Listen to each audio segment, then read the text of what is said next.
I bet you never heard nothing like this before. But guess what? You gonna learn today. You gonna learn today. All right.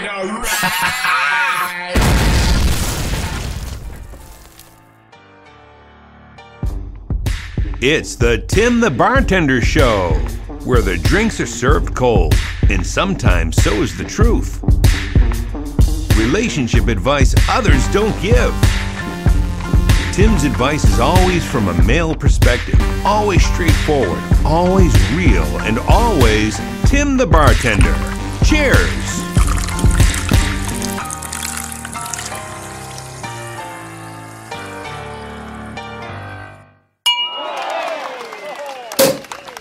Yo, welcome to the Tim the Bartender, aka Tim Black Show here. The Bars 2 podcast is on your dial. Bam! What's going on, people? I'm here. That's right. You know how we do it on a Friday night, 9:30. No, 9 o'clock. I forget what time I upload it. You know what? I do it early. I try to do it early. But I'm running behind today, folks. Believe it. It's a shame. It's a shame. Yo, I'm rocking my Questlove shirt. And I'm taping this one. At least I'm going to try to do most of it live, like in front of the camera. Because people want to see my ugly mug. I don't know what's up with them, why they would want to do that, but they want to see my ugly mug. So if you want to see this video where you get to see me deliver it, go ahead and go to my YouTube page. You know what? Just go type this in your browser. IamTimBlack.com. Boom. Yeah, people. That's right. And that'll take you to my YouTube channel. Then you subscribe. Then you see every video on my video list, and you like each one without watching those motherfuckers. Just go down the list, like. It's almost 500. It's over 500. So you're gonna be there for a while. Like.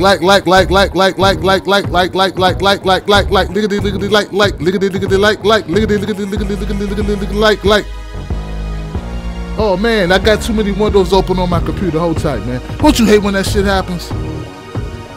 They don't want you just hanging at their page. So what they do is this: they put shit that makes music play on your shit. You know, I hate that. You know, that's so 2003. You know, where they put the music, like ads that talk to you and shit. Hi, you're at the webpage. Wouldn't you like to buy a lawnmower? Wouldn't you like to buy a lawnmower? This is so fantastic. Yeah. But it's always fucked up because, like, this, you know, as it's coming in, when it's starting off, it's all distorted. Hello. Did you eat apples for breakfast?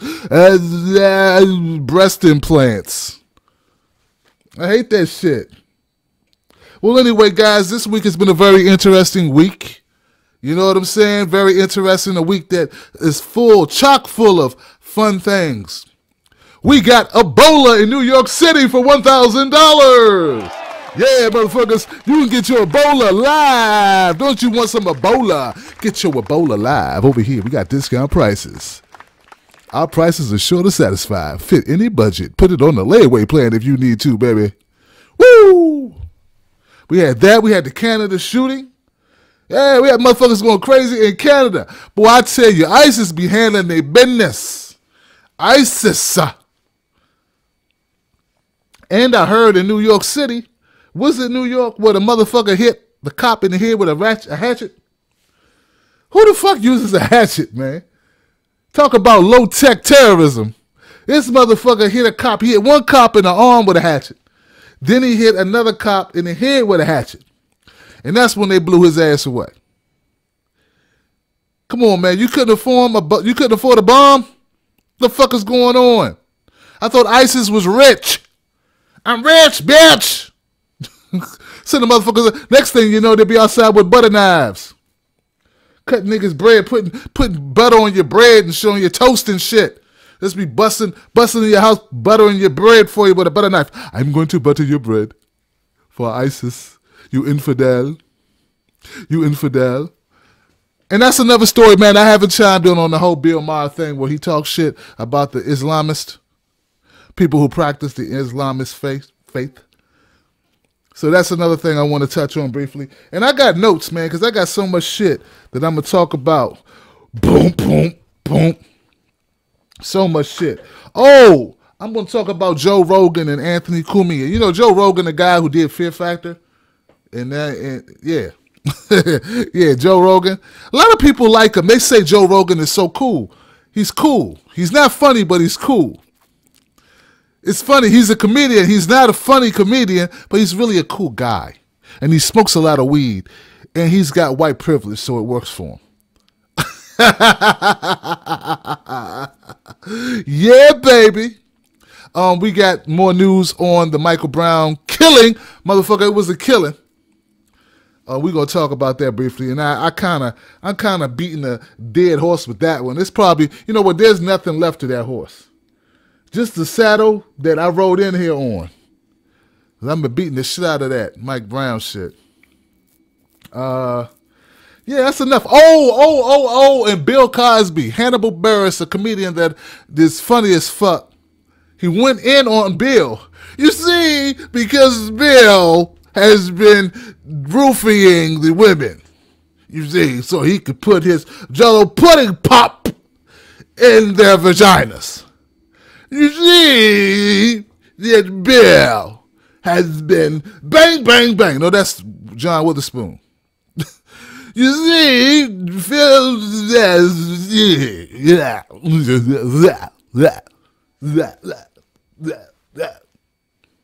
All right, guys, so look, thank you so much for tuning into the podcast. We're going to really get down to business. I'm going to stop joking around playing this shit because you know what I'm saying. I'm just losing it on here a little bit.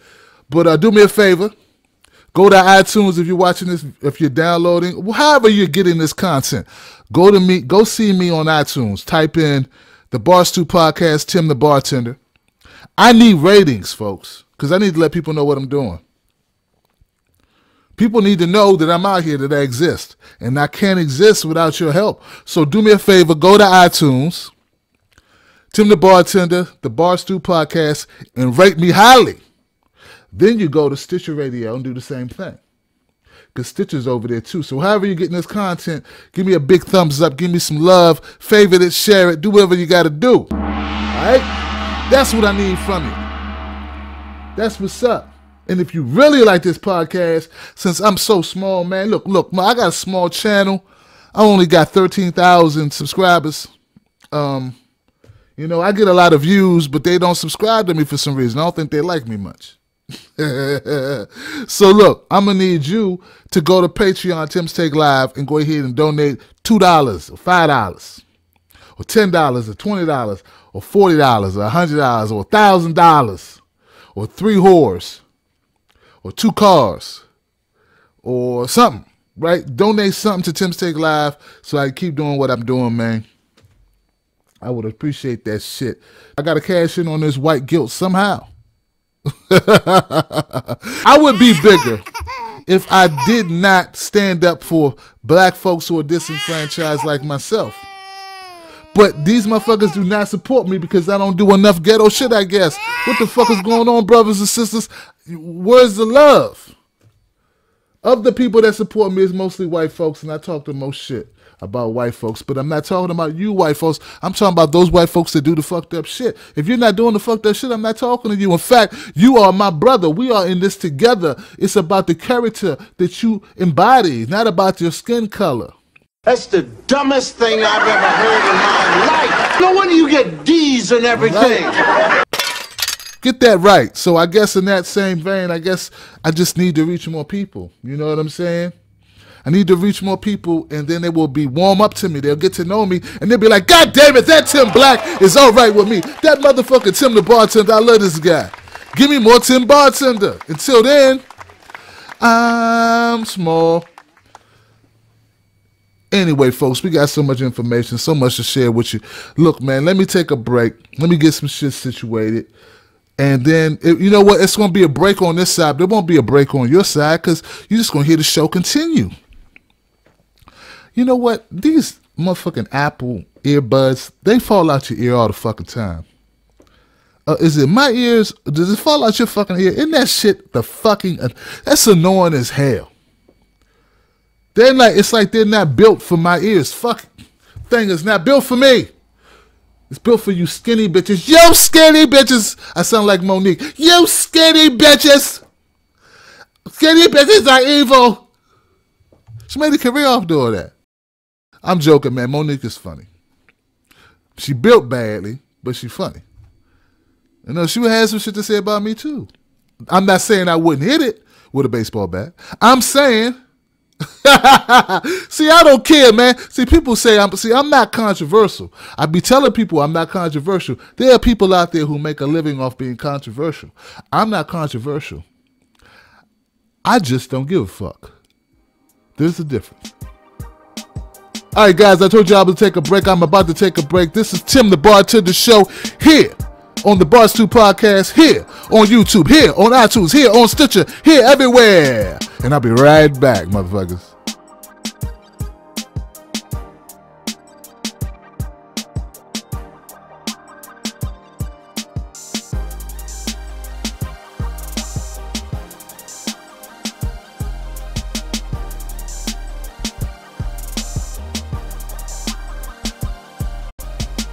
All right, welcome back to the Bars 2 Podcast. I'm your man, Tim the Bartender, a.k.a. Tim Black. And, man, we've been hearing a lot of noise about ISIS. So let's start with ISIS because we got one thing. We have what happened in New York City with the guy with the hatchet. We have what happened in Canada. Oh, Canada. What the fuck? You got ISIS, you got terrorists, right? Now, is that ISIS or is this just pissed off people? That's the real question, right? And then we got Bill Maher, or Bill Maher, how do you pronounce it? Maher, right? Jewish guy. Jewish guy who's atheist, who hates Islamists. Hates religion, period. Hates Jesus. Oh, Jesus. Jesus, man. Yeah, I watch the Drunken Peasants from time to time. Time to time when I got time. You know? They need to have me back on the show. You know what? Fuck that. TJ, I want back on the fucking show. My fans are your fans, or my fans are your fans. Get me back on the show. So anyway, back to the point, man. What the fuck? What the fucking fuck is going on with the Islamist radical, the jihadist, Hamas? What is going on, man? And then I became enlightened. All right? So let's take this piece by piece. First, let's look at what happened in Canada because that affected the most people. All right? Somebody said, Tim, man, you're pretty good at this speaking thing. You know, you have potential. Motherfucker, I have potential. I have potential. Motherfucker, I'm a professional speaker.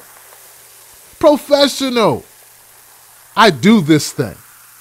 I should be worth millions right now. I'm being kept down by the man, goddammit. Damn it. I need some black privilege. All right. A day after a gunman killed an army reservist in the capital of Canada, Ottawa, many questions still remain. And I'm on the CNN website for this. I'm not always on CNN, but they just popped up pretty early. Now, they say the alleged gunman was born Michael Joseph Hall in Canada. He changed his name to Michael Zahaf Bibau. I've heard them say this on the news. I can't remember the correct pronunciation. Bibau. Authorities say he was 32 years old, according to court documents. He was a Canadian citizen who may have had dual Libyan-Canadian citizenship. All right. He had criminal records indicating infractions related to drugs, violence, and other criminal activities. His father is a Quebec businessman, and his mother works in Canada's Immigration and Refugee Board. So much for him being, you know, like a homeless guy who just totally pissed off at the world. Zahaf Zihaf Abu had been applying for a passport and hoped to travel to Syria. So he wanted to go to, look, anyone who wants to go to Syria right now must want to go get in the fight. And why would he want to go to Syria to get into the fight unless he's fighting on the side of ISIS?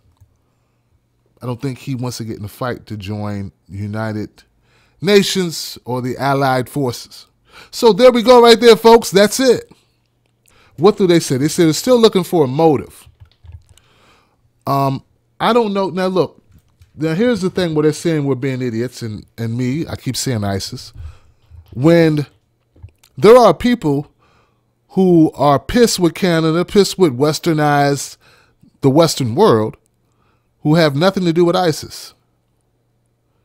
People forget Al-Qaeda. People forget. I mean, these names are just names. Underneath the names or behind the names are people who feel the way they feel and are willing to shed blood. And I think they're extremists in the Islamist faith, right? I think we can agree on that. But is that indicative of the entire religion, of everyone in the religion? And I think that's what we got to be careful about. I was interested in this because, you know, I've been listening to the talk. And speaking to CNN, I saw an interview on CNN with, what's his name? Reza Aslan. Reza Aslan interviewed with Don Lemon and some woman. And I'm sorry, I don't know her name. And he punched the shit. He gave them the business. He gave them the business because they were trying to totally lump together all Islamists. And Reza brought up some very good points. Defenders of Islam insist it is a peaceful religion. Others disagree and point to the primitive treatment in Muslim countries of women and other minorities. So let's discuss this now. We're joined now by Reza Aslan, a scholar of religions, professor at the University of California, Riverside, and the author of Zealot, The Life and Times of Jesus of Nazareth. Let's talk about this because it's a very interesting conversation every time we have it. Before we get into this discussion, I want to play for you this clip from Bill Maher's show just this Friday night. Here it is. President Obama keeps insisting that ISIS is not Islamic. Well, maybe they don't practice the Muslim faith the same way he does. But if vast numbers of Muslims across the world believe, and they do, that humans deserve to die for merely holding a different idea, or drawing a cartoon, or writing a book, or eloping with the wrong person, not only does the Muslim world have something in common with ISIS, it has too much in common with ISIS. There's so much talk. You can applaud. Sure.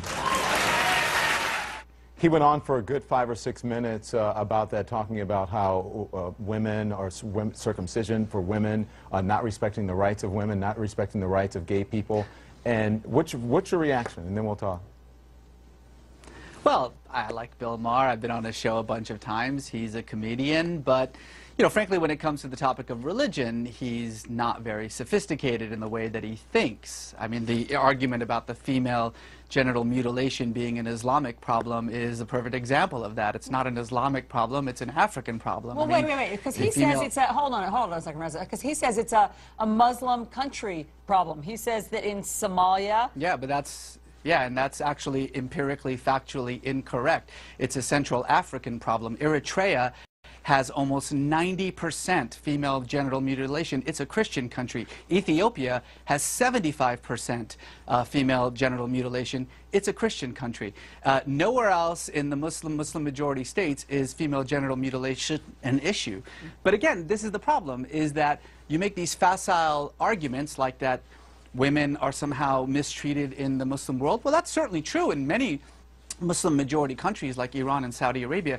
Do you know that Muslims have elected 7 women as their heads of states in those Muslim majority countries? How many women do we have as head of states in the United States? Reza, be honest though, for the most part, it is not a free and open society for women in those states.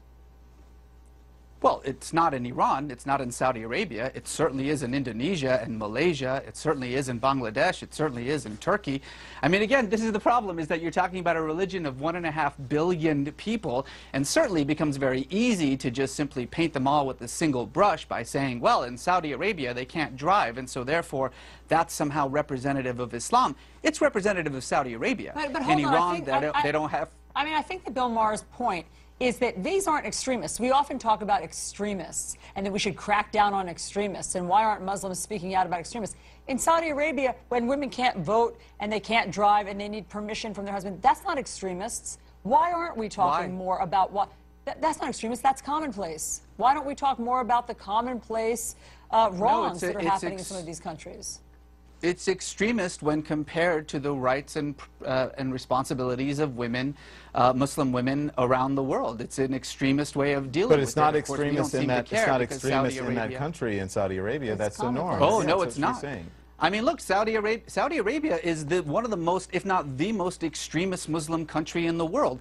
In the month that we've been talking about ISIS and their terrible actions in Iraq and Syria, Saudi Arabia, our closest ally, has beheaded 19 people. Nobody seems to care about that because Saudi Arabia sort of preserves our national interests. Okay. You know, this is the problem, is that these kinds of conversations that we're having aren't really being had in any kind of legitimate way. We're not talking about women in the Muslim world. We're using 2 or 3 examples to justify a generalization. That's actually the definition of bigotry. All right, fair enough. Let's listen to Benjamin Netanyahu at the United Nations today. So when it comes to their ultimate goals, Hamas is ISIS and ISIS is Hamas. And what they share in common, all militant Islamists share in common. So Reza, the question at the bottom of the screen that everyone is looking at: does Islam promote violence? Islam doesn't promote violence or peace. Islam is just a religion, and like every religion in the world, it depends on what you bring to it. If you're a violent person, your Islam, your Judaism, your Christianity, your Hinduism is going to be violent. There are marauding Buddhist monks in Myanmar slaughtering women and children. Does Buddhism promote violence? Of course not.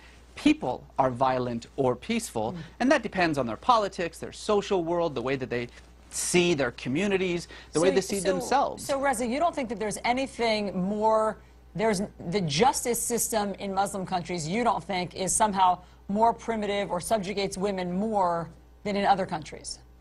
Did you hear what you just said? You said in Muslim countries. I just told you that Indonesia, women are absolutely 100% equal to men. In Turkey, they have had more female representatives, more female heads of state in Turkey than we have in the United States. But in Pakistan, stop saying things like Muslim countries. Women are still being stoned. And that's a problem for Pakistan. So You're in right. other words, I just want to be clear on what your point is, because I thought you and Bill Maher were saying the same thing. Your point is that Muslim countries are not to blame. There is nothing particular, there's no common thread in Muslim countries. You can't paint with a broad brush that somehow their justice system or Sharia law or what they're doing in terms of stoning and female mutilation is different than in other countries like Western countries.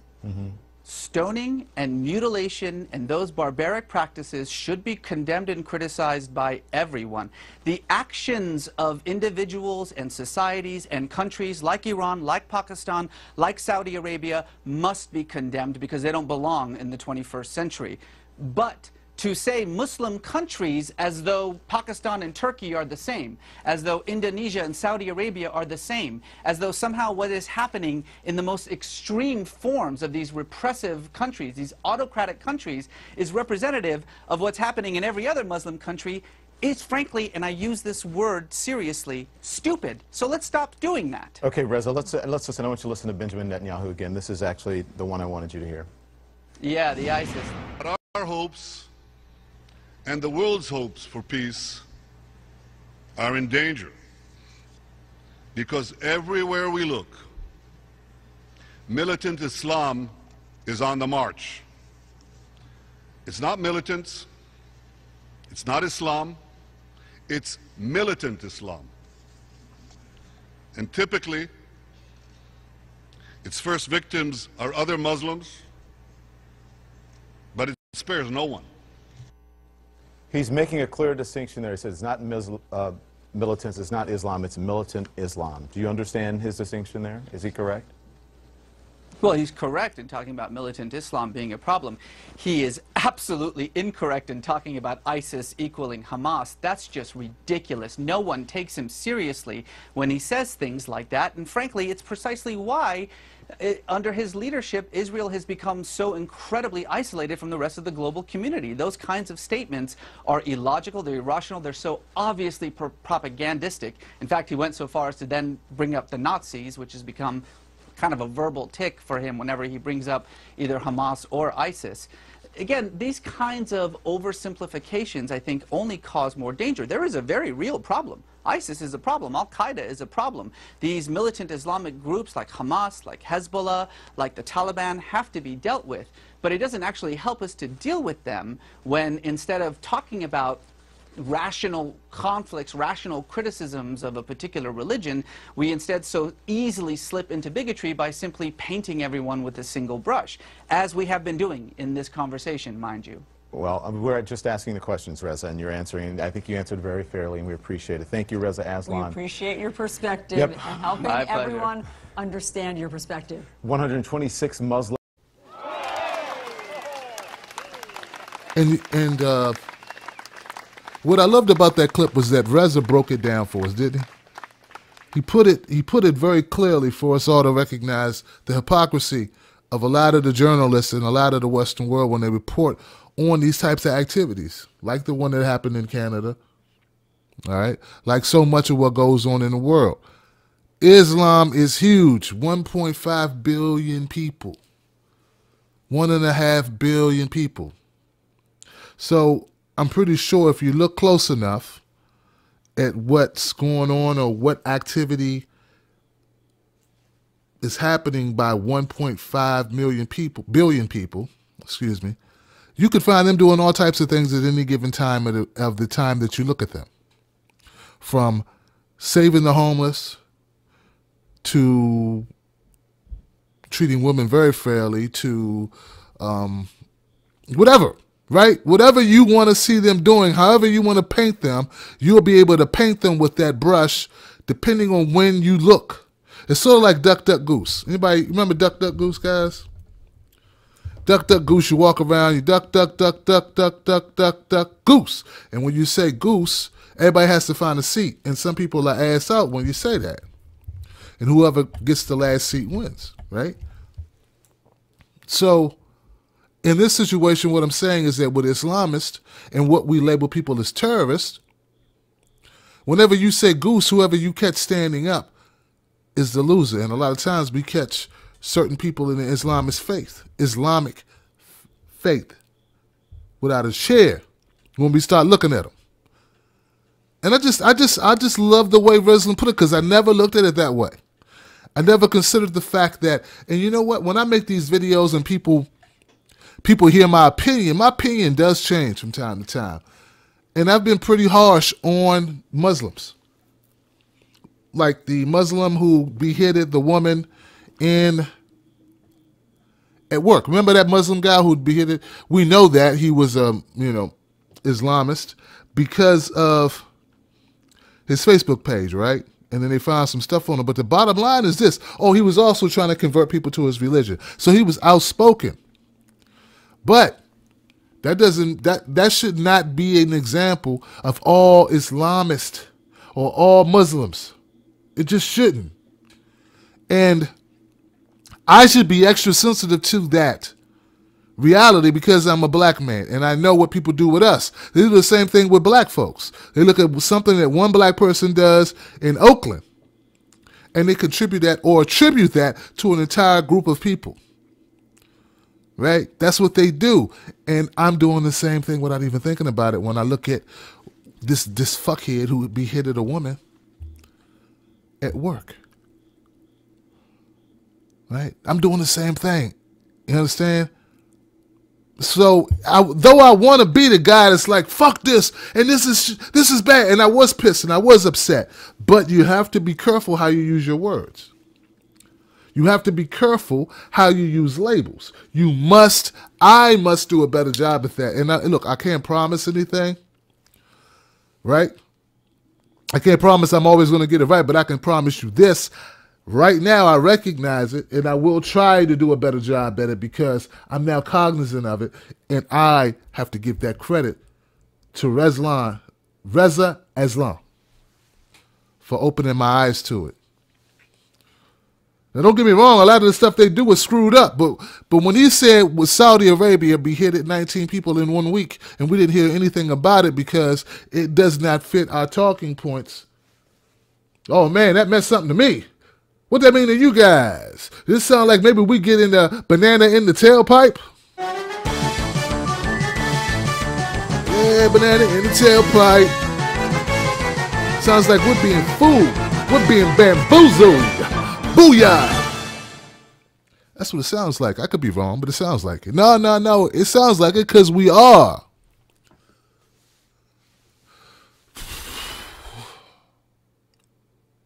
We cannot judge all Muslims. And it's hurtful when we do. The same way it's hurtful. So if you're a black Muslim in the United States, man, damn, do you get it? Woo, you get it. Because look, man, you're getting judged for being black. Okay, let's put it this way. Imagine being a black Muslim living in a metropolitan city like New York. They got stop and frisk. So they looking at you because you're black. They ain't looking at you because you're Muslim. And they looking at you because you're in a city with a high crime rate. Wow. Life's got to suck. You got to walk around like shit. Fuck. You everywhere you look, you're a suspect for something. You walk around with a set of fingerprints on you. Here you go. Save me some time. Here go my fingerprints. Want them? What else you need? Got to walk around with a alibi at all times. You can't treat him like any of the other niggas around here because he ain't like any of the other niggas around here. You got it? Goodness gracious. So, yeah, that's the deal with Canada. Now, I am upset about the man who lost his life.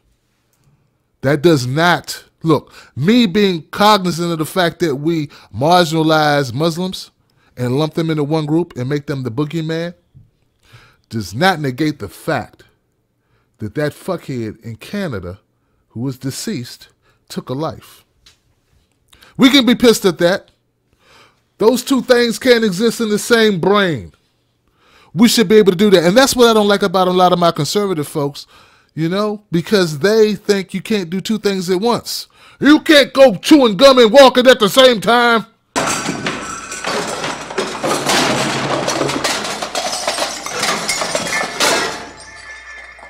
Hell you doing chewing gum and walking at the same time? How are you going to be respectful of Muslims and condemn an act by a person who happens to be Muslim? Just like that, just condemn the act of that particular individual while maintaining respect for the people who are not that individual who didn't commit the crime. Sort of like what we do when somebody white blows up a fucking school and kills a bunch of kids. We don't blame all white people or all Christians, though we should blame all Christians anyway. I mean, because it's just keeping true to what we keep it true to the numbers. But remember Bill Maher, Big Nose Ben, Bill the weed smoker. So Bill got it wrong when he continuously goes on and on about Islam. When it's not just Islam. He's against all religion. Let's keep it all religion. That's the dumbest thing I've ever heard in my life. Islam bashing. There's no wonder you get D's and everything. It's unacceptable. You know? And I like his show. I do. I know people will give me shit for that, but I like his show. Sometimes it's boring as hell, but other times it's okay. Yeah. It's a decent show. So that's how I feel about it. But he needs to cut the BS because he doesn't, you know, just keep it real. You can't stand religion anyway, whether it be Christian, Judaism, Mormon, I don't know, whatever. Islamic, Muslim, whatever. That's his stance, and he needs to just stick to that and keep it generic with his hate. But let's face it, man, he's also doing it for the ratings. He knows. That's the thing, man. People need to recognize that and keep it real. These guys, when they bash things, they bash for a reason. I'm one of the few fools out here trying to make money off of my talents in speaking and talking and interacting or whatever, who doesn't stay on one side of the fence at all times. So most of these guys, they've got it down to a science what they can bash and what's profitable to bash and what's profitable to go at. I'm not saying every once in a while they don't take a risk here and there, but for the most part they do not because they have money on the line. So when Bill's bashing Muslims, he's doing it because it works. You do a little search on Bill Maher and his comments about Muslims, and you'll find it goes back for years. Just do it on YouTube so you can see the videos.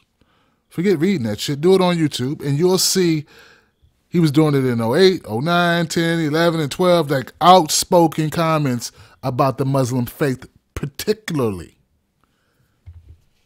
He gives an extra punch when it's Muslims. All right, guys, that's what's up. I spent enough time here. Once again, my condolences to the family of Nathan Cirillo out there in Canada. We have an issue. That issue is radical religious fanatics. And they're bringing the drama to our doorsteps. We got to deal with it. I'm Tim the Bartender. This is the Bar Stew Podcast. I got another segment coming up. Check this out, guys. Let's talk about Joe Rogan, Anthony Cumia, and they talked about white privilege. Oh, man, it's going to be good. Stay tuned.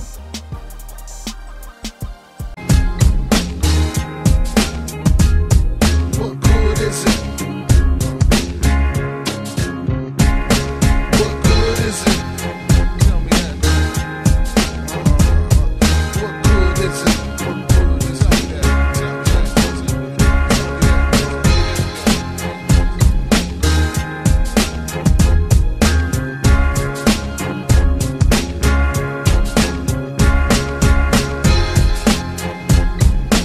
Welcome back to the Bar Stew Podcast. I'm your man Tim Black, a.k.a. Tim, Bartender, every Friday at 9 o'clock-ish.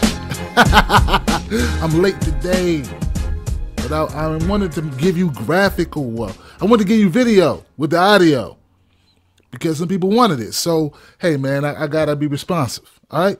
So, anyway, check it out. I was on YouTube the other day, and I was tuned into Joe Rogan, just to check out Joe Rogan and see what he had going on. And he had a show he did with Anthony Cumia. You know Anthony Cumia from Anthony and Opie fame, or Opie and Anthony, I forget which way it goes. O&A. Opie and Anthony. And they had a conversation on there. They talked about a lot of shit. One of the things they talked about was white privilege. And I know Bill O'Reilly had been talking about it. And I wasn't going to respond to that shit. But Joe Rogan, he talked about it with Anthony. You know, Anthony, that great guy he is, that guy who loves to... Anyway, look, here goes the clip, and then we'll talk about it. How about that shit? How about we do it that way?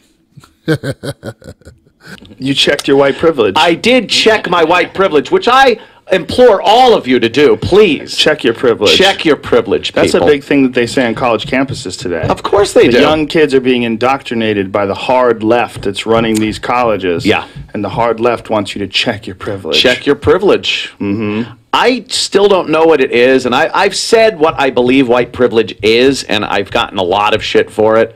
What do you believe white privilege is? I think white privilege is something that isn't a privilege. It's been earned over the course of many years. How dare you? I know. It's something where if you act a certain way, do certain things, you get certain prizes for that, certain gifts. You don't get followed in a store. Let me stop it right there because Anthony just admitted he didn't know what white privilege was, and he said he thought it was you earned prizes. Yeah, you earn prizes in the form of guns, bullets, bombs, smallpox, shit like that. So you earn prizes by killing people and taking their shit. Then when other people try to kill people and take this shit, you bomb them because you say, you're not supposed to have shit. Only us. When they say us, they don't mean us. They mean them, us. And it's screwed up how white privilege works. And I kind of get what he's saying in a way, because it's like it's nothing he did. He's just a beneficiary of this shit. But he didn't earn the prize. That's the problem. If you earn the prize, you deserve the prize. But if somebody else earns the prize, or if someone distorted view, look, let me put it this way. If I'm standing next to a dumbass white guy who don't know shit, and it's happened to me a lot in business. I'm standing next to a dumbass guy who's brand new on the job. He can't know shit. He doesn't know shit. Customer walks up, they think he knows more than me just because he's white. He could be dressed badly. I mean, no shirt, no tie, no wrinkled shirt, and this has really happened. My bad, Sean. I love you, boy, but you look like shit at work, dude. The shirt looked balled up, and you didn't know shit. But you were white, and you got that white thing going for you. So you used it. Anyway, let me let it keep going, because I don't want to keep cutting off. Let it play a little bit. Don't worry, they're gonna keep digging a hole, and then I'm gonna put the dirt in on top of them. How about that shit? When I was a kid, when 5 of me and my friends and everything would go in at 8, 9 years old to a candy store, we got followed in the candy store because the fucking guy knew that people that were stealing candy were the 8-year-old fucking kids that would come into his store. So he followed us to make sure we didn't steal.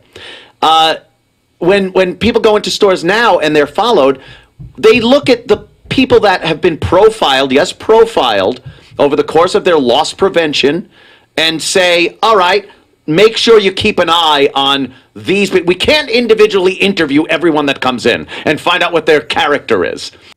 Okay, I see what he's saying here. He's saying that black people get followed in stores because they steal shit. Dude,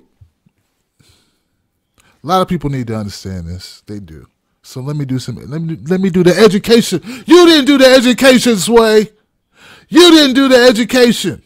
Let me educate you, man. Look, black people are convicted of more crimes because black people get stopped and searched more often. You can't convict somebody of something that you didn't catch them doing because you didn't look. But, all right. That's the thing. That's the thing. That's first of all. When I was in high school, I worked as a security guard briefly. And in all the books and the manuals, you know who stole most based on the studies? Old women. Old white women. They stole a lot of shit. They get away with a lot of shit because people like Anthony Cumia are looking at the young black guy. And yo, but to his point, I will give him this. I will give you this, Anthony. If you're in an area where people steal your shit, you got to protect your shit. Look at everybody. Like somebody white ain't going to steal some shit. Poor people steal. Poor people take shit. They need to. Now, I'm not saying they have less integrity or less character, because people with money take shit too. In fact, they think that it's their right to take shit. It's different. When somebody poor steals some shit, they know they wrong. When somebody with some money steals some shit, they think, who are you to question me stealing shit? Come on, Anthony, you know this stuff. You know this stuff. So let's just take the slice of people that have been doing the most damage to our inventory and follow them around a little. Or, follow them with the camera in the back room. Yeah. Black people. Yeah, because that's pretty much where we have kind of fallen there in the theft of goods at stores. I wonder what people want people to do that do live in places where they do get robbed all the time by black people. I wonder what they expect the store owners to actually do. I don't know. Just ignore it. Let it happen. Let it happen. Get robbed. Get robbed. No, Joe, no. Don't you do it. I got to say it now, Joe. Look, Joe, everyone likes you because you're cool. It's not because you're funny. And you sit there and you say you don't know what white privilege is. You don't understand it. It's a foreign idea to you. And now you want to join in the race discussion. Joe, if you don't know what white privilege is and you've never experienced it, how do you explain you getting fear factor? Seriously. Come on, man. There are a lot of people who are a lot funnier than you that didn't have a show. How did you get fear factor if it wasn't for the fact that you are a white guy who's semi-attractive? Come on, man. You're not known for a single joke that I can think of. Now, I'm not saying you are an ass comedian. But in reality, I'm going to put it like this, though, Joe, because I know you're a strong guy. You can take it. Bill Burr, you know Bill Burr? Bill Burr has more funny in the tip of his pinky fingernail than you have in your whole fucking body. Yeah. Just that little bit. Just that much. That much of him is funnier than you. In fact, Louis C.K., Louis C.K., which is your peer, right? Louis C.K., if he had a snot bubble, that snot bubble, what's in it, the liquid that's in that snot bubble, contains more funny than every joke that you've ever said. In fact, you're known more for dissing Carlos Mencia, calling him Carlos Joke Stealer. You're known for that line. That's your best line that I've ever heard, and you've been telling jokes for a long time. When you came to D.C., I not only didn't go, I told my girl if she bought me a ticket, I would drop kick her ass into next week. That's how much I didn't want to see you when you came to D.C. And I like you, Joe, because you smoke weed and you're really cool until I saw this segment. This changed my opinion of you. You're a hack and a nice guy. You're not fucking funny. In fact, this podcast, my podcasting ability is better than yours, and I've only been doing it 2 months. And I think I'm better at being a podcaster than you because you lack talent. Nice guy. And fuck it, since we're going for jugglers, let's go for Anthony Cumia's juggler. Anthony, you've made a career off of saying the racist things that a racist white guy would think but would not say because he didn't want to be labeled as racist. And you have the audacity, Mr. Shithead, to sit there and say you don't know what white privilege is. Or for you to act like black people marginalize you and Joe. Being white sucks. People think things about us. Fuck you. You're feminine. Also, Cumia, you would not have a career if it weren't for black people getting butthurt. Because besides the jokes and the rants about black people, you have no other material, sir. The only other thing I've ever heard you talk about, Cumia, are women. And that's just not enough for a comedian to sustain a career. Unless he's really good. And you, come on, man. Come on, man. We both know, man. You alright, but you not funny. You not funny. You funny, but you not funny. Come on, man. Both you and Joe put together equal 3/4 a comedian. God damn it, 3/4 a comedian. You two put together are 3/4 a Patrice O'Neal on a bad fucking day, having a bad fucking set. That's you guys. That's who you are. That's what you are. Live with it. All right, I'm Tim the Bartender, a.k.a. Tim Black. You tuned into the Bar Stew Podcast. Come back. I'm going to talk about Bill Cosby and some things Hannibal Buress said about him. Stay tuned. I'm just joking. I mean, too harsh on you guys. Hurt your feelings. Took away your white privilege. I'll be right back, man. damn, I'm mean. Yeah. One time. Everybody. One. DC. HUG. Maryland. VA. Swamp J. 13. And it's even worse because Bill Cosby has the smuggest old black man public persona that I hate. This kid's on TV. Pull your pants up, black people. I was on TV in the 80s. I can talk down to you because I had a successful sitcom. Yeah, it was rape women, Bill Cosby, so kind of brings it down a couple notches.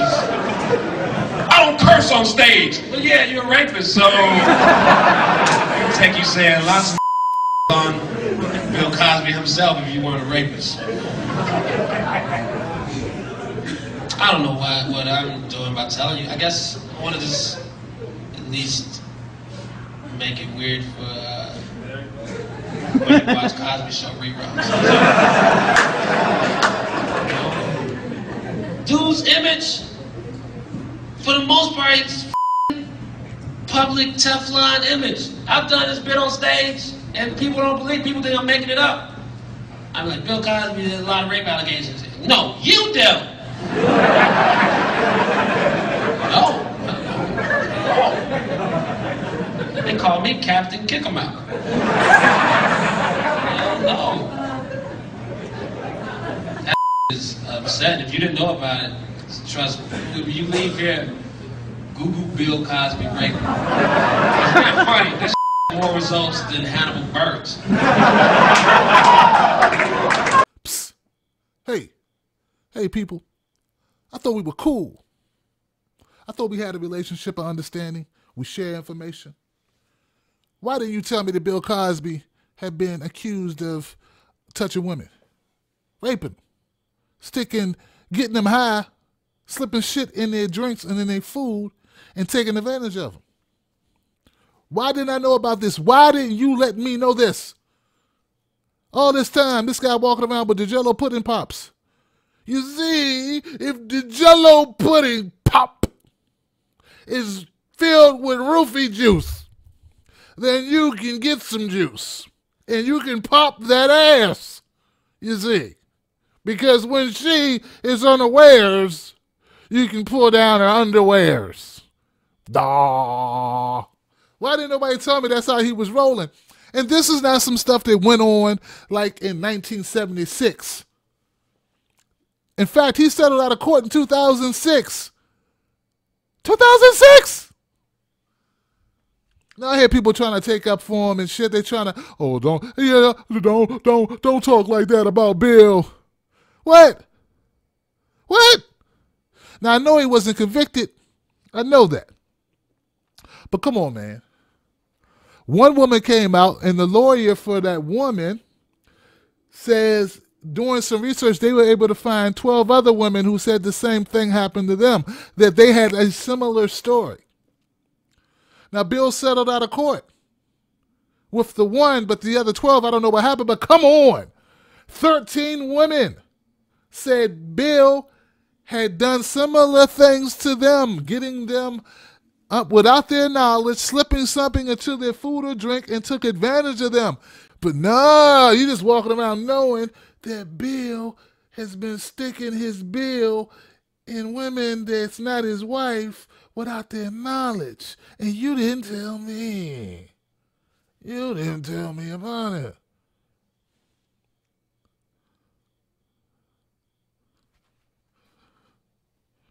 Hold on.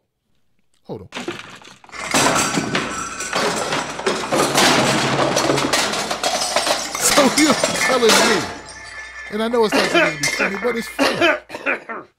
It's funny. In a way, it's funny. In a sick, twisted way, which is the way my brain works anyway. So it's normal for me. And be normal for you. I'm not going to say that Bill Cosby is a rapist. But I know I wouldn't leave him around my girl. Fuck that shit. You know what I'm saying? Especially if you're talking about take this vitamin. You'll feel better. You need to take this vitamin for your bones. And then we can bone. Man. So look, you know what? I don't know. I'm real small. I don't think I can get sued. They wouldn't get shit anyway, but my computer, they would probably be happy with that. So I'm going to leave this shit alone, man. But, you know, and knowing how women can go dirty and cruddy sometimes, I'm going to leave that alone. But there was this dude on the internet, I'm not going to mention his name, who was saying how black people are too forgiving and we forgave Bill Cosby. I didn't know he did this shit. Now, that Bishop Eddie Long shit, I don't forgive him. That's dumb-ass Christian people who will forgive a dude for raping the boys in the choir. That's fucked up. I don't forgive him. So he's not talking to me. So, you know, he wasn't talking about me, obviously. So I really got no beef with the guy because obviously he's talking about the dummies who forgive people for doing shit like this. But this shit right here with Bill Cosby, if he did it,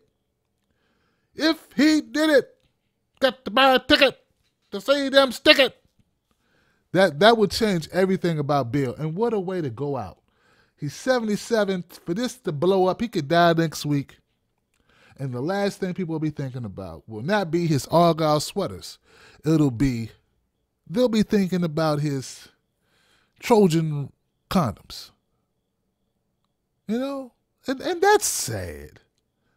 That's sad. So he's telling us to pull our pants up. Meanwhile, he's making women pull theirs down without them knowing. That's fucked up. Now, that's allegations. Allegedly. Right? Wow. All right, guys. Oh, man. Wow. Hey, stay tuned for the relationship tip of the week, man. We're going to do that. I'm really pushing it. I'm late, but it's worth it. Hang tight. Be right back. Because you put your leg inside on top of my shoulders, and then we go to work.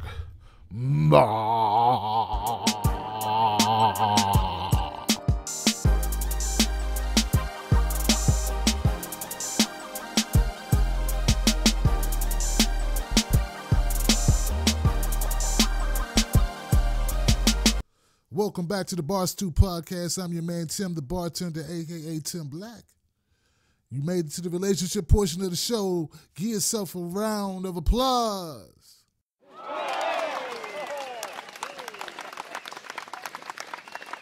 And speaking of business and handling one's business, as in relationship type business, today's topic is leaving the past in the past. And I see so many people get this screwed up. Look, man, if you break up with someone and you get back with them, you cannot continually bring up the past. Let it go, my man. Let it go. If somebody else was in your cookie dough, you can't keep talking about it, bro, unless you want them to stay in the cookie dough. See, women hate guilt. They hate it. And if you guilt a woman long enough, she'll look beat up for a while. But after a while, once it continues, she's going to go find a soft shoulder to cry on. And that soft shoulder is going to be some hard penis. That's what she's going to be crying on. And who is still there? Who is that person? That guy she used to be with. And why is she going back? Because you keep bringing the nigga up. You keep bringing him up. Hey, I remember that. Yeah, like you was with dude. I bet you did this shit with dude, didn't you? She might as well go be with dude. Since you keep bringing up dude. Women do it too. Y'all do. I swear women do it. Women make the mistake of thinking you ever came back. Women make the mistake of believing that you're not still seeing her. We came back physically, but mentally we still with her. And it happens on both sides, but it's a little bit different. A little bit different. You're just the one he lives with right now. Oh, God. Oh, my God. This guy is so blunt. He's brutally honest. That's what women need to accept. You playing the game, you might as well play it out. See, all of us have dirt. We all have things we need to live down, and you got to kind of let it go. You got to kind of let people live down their dirt. You've got dirt too. Just because your punk ass didn't get caught don't mean you don't have dirt. You got dirt. We all got dirt. So let the dirt wash away. And what washes away dirt? Only one thing does it. It's not clothes. No, dumbass, it's not clothes. It's not jewelry. It's not jewelry. It's not dinners. It's not bomb sex. Nope. Because if your mental ain't where it needs to be, you can't have bomb sex. People need to know that. Fellas, that's for you too. Know that about your woman. If her mental capacity isn't in the right place, if her brain isn't where it needs to be, then she ain't gonna have no good sex with you no matter how much work you put in. All that extra pumping ain't doing nothing but making her raw. God, Timmy, you're so flagrant. Vagrant, yeah. You flagrant too. Flagrant foul. The thing that makes the dirt wash away is time. Time. By the time I get to Phoenix, she'll be riding in a yellow road. That's some song. I don't even know what I'm doing. Check the clock. Put your Gucci watch on, synchronize your clock, and just rock. That's for my DC heads, my Maryland heads, my VA heads. You know what I'm talking about when I say that. Everybody else, act like you know. But I'm serious though, man. Until it goes away with time, it's gonna be there. All you can do is kind of keep your head down and let it go away on its own. Make new memories. New memories will slowly push the old memories away. But you got to make the new memories. And every time you bring up the past, you're bringing up a piece of the past. You're giving new life to what should be dead and stinking. You just hit the paddles with it. Boom. Boom. You just hit it with the resuscitation. Boom. Every time you bring up dudes, you're giving him mouth to mouth because he's dead to her, but you keep bringing him back. You're breathing life into his lungs. Stop doing that. And women, every time you bring her up, God, she just get better and better looking. She was a 7.5. She just turned into an 8 because she don't nag like you do because you keep bringing her up. See what I'm saying? She looking great. Now she looks like an 8.2.5 because of you, because you keep bringing her up. Damn, she gonna be a dime if you keep this going. That's it, man. Look, if you're gonna bring up the past, it's got to be years and years away from the present. You understand what I'm saying? You gotta. If you're gonna bring it up, it's gotta be. Look, if you're gonna go down memory road or down memory lane with your girl or with your fella, well, whoever is a couple, then you know what? The rule is this: the ride must be enjoyable for both occupants, not just you. Don't get a couple drinks in you tonight and say a bunch of shit you're gonna regret tomorrow. If you're trying to work it out, leave the past in the past. If you don't want to work it out and you can't do that, maybe y'all don't need to be back together just yet until you are ready, all right? Until you're ready that you can move past it and not bring it up every other day. You feel me? Because if you go at it this way, you're going to ruin whatever opportunity or possibility there is. See, to me, I think almost all things are mendable. I'm not saying all things should be mended, but I think most things are mendable if you give them time and space. All right? I'm not here to tell everybody to dump everybody. I like to save relationships too. You know what I'm saying? I'd like to help mend those fences, not just teach you or tell you where to go buy a new one. So, before you go, I know you got places to be. I want to thank you for tuning in to the Bar Stew podcast with me, man. Tim the Bartender. Do me a favor. I need you to go buy a t-shirt. Stop being cheap. Buy a t-shirt, man. It supports this channel. All right? Support this channel so it can grow. Support this podcast so it can grow. I can't get advertisers. I don't have enough listeners. But I think if I stick with it, it's going to work out. You guys let me know what you think. And also, man, you can give me a call so that you can be on the podcast. Is it 744-8135? That's it. 301-744-8135. Anybody who called in this week, my bad. I'll add you the next week. I'm running late. I got to get this processed. Check me out on Spreadshirt.com. That's TTL Media. Spreadshirt.com. I'm going to link you to my website. Look, do this. Go to TimTheBartender.com. That's my website. Everything is located there. All right? Thank you so much for checking me out, man. You keep your head up. See you next week. I try to be on time, but I wanted to put a video with this because I think you're going to appreciate it even more. Don't forget to share it. Don't be stingy. It's enough Tim the Bartender to go around. Cheers. I need a drink. You see, because when the drink is served, we put the pill in the drink, and then we see the pink. Nah. They say, old dogs so the hell while I'm going, gone. They say, old dogs so the hell while I'm going, gone. So say good night to the bad guy. Come on.